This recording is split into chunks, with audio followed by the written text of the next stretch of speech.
நண்பனே, நோட்டு புத்தகத்திலே இரு தாள்களுக்கு இடையே மயிலிறகு குட்டி போடுமென்று தினமும் ஒருமுறை எடுத்து பார்த்த தருணங்களை என் மனது அசை போடுகிறது.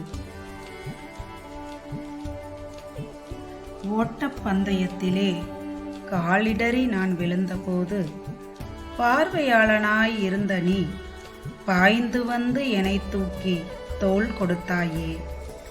அந்த நாள் மீண்டும் வராதா? மனம் ஏங்குகிறது. நீ கையில் வைத்திருந்த குச்சி ஐஸை உன் வாயில் வைக்கும் முன் நான் கேட்டேன் என்று என் கைக்குள் திணித்துச் சென்றாயே. அந்த குச்சி ஐஸில் இருந்த சுவை எந்த ஆடம்பர ஐஸ்கிரீமிலும் இன்று வரை நான் ருசித்ததில்லையே நண்பா. உன் தோட்டத்திலே காய்த்த காய்களை எல்லாம் என்னிடத்தே நீ கொடுக்க, அவை என் வீட்டு சமையல் கட்டில் தினமும் உணவானதே. அதை என்றாவது நீ சுவைத்து பார்த்ததுண்டா? பள்ளிக்கூடம் செல்ல நான் சாலையில் நடக்கும் பொழுது தோழியே என்று உரக்க கத்துவாயே. அப்போது கேட்ட அந்த குரலை நான் இப்போதும் தேடிக்கொண்டே இருக்கிறேன்.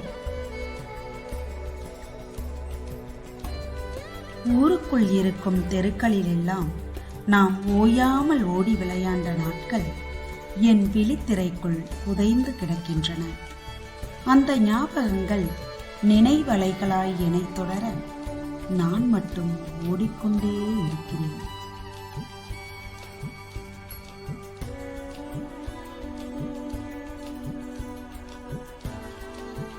மதிய நேரங்களிலே ஆலமர விழுதுகளிலே ஆடி விளையாண்ட நினைவலைகள் நெஞ்சுக்குள்ளே நெகிழ்ச்சியான ரணங்களாய் தேங்கி கிடக்கிறது நண்பனே. ஊஞ்சவேளா மரத்தின் முற்குச்சிகளை நாம் கட்டிய மணல் வீட்டுக்கு வேலியாய் அரணமைத்த நினைவரும்புகள் தினமுதித்து உயிர் வதைக்கிறதே தோழனே.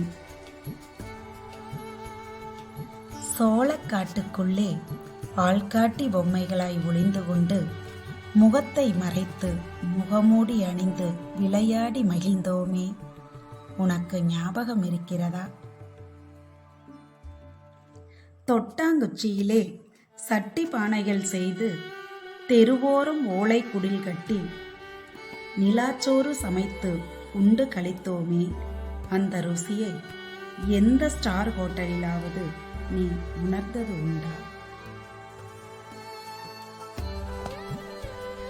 மண்ணால் ஆன உண்டியலில் 5-10 தினம் சேர்த்து நம்மை அம்பானியாய் எண்ணிக்கொண்டு ஓட்டை சைக்கிள் வாங்கி இருவரும் டபுள்ஸ் போனோமே.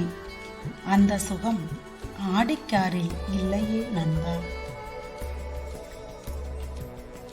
தெருமொக்கு கடைக்காரரிடம் சவ்வு மிட்டாய் வாங்க காசில்லாமல் அம்மாவின் சுருக்கு பையிலிருந்து 25 பைசா நான் திருடி மாட்டிக்கொள்ள, அம்மா எனையடிக்க எனக்காக நீ தேம்பி அழுதாயே. அந்த காலம் இனி எப்போது கைகூடும்? குட்டி குடைக்குள்ளே பாதி நனைந்தபடி வீடு சென்ற ஞாபகம். பாட்டி சொல்லும் பழங்கதை கேட்க 10 மணி ராவு வரை தூங்காமல் இருந்த ஞாபகம்.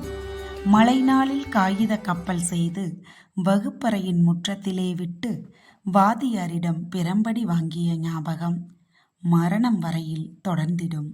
ஆமாம் என் நண்பனே.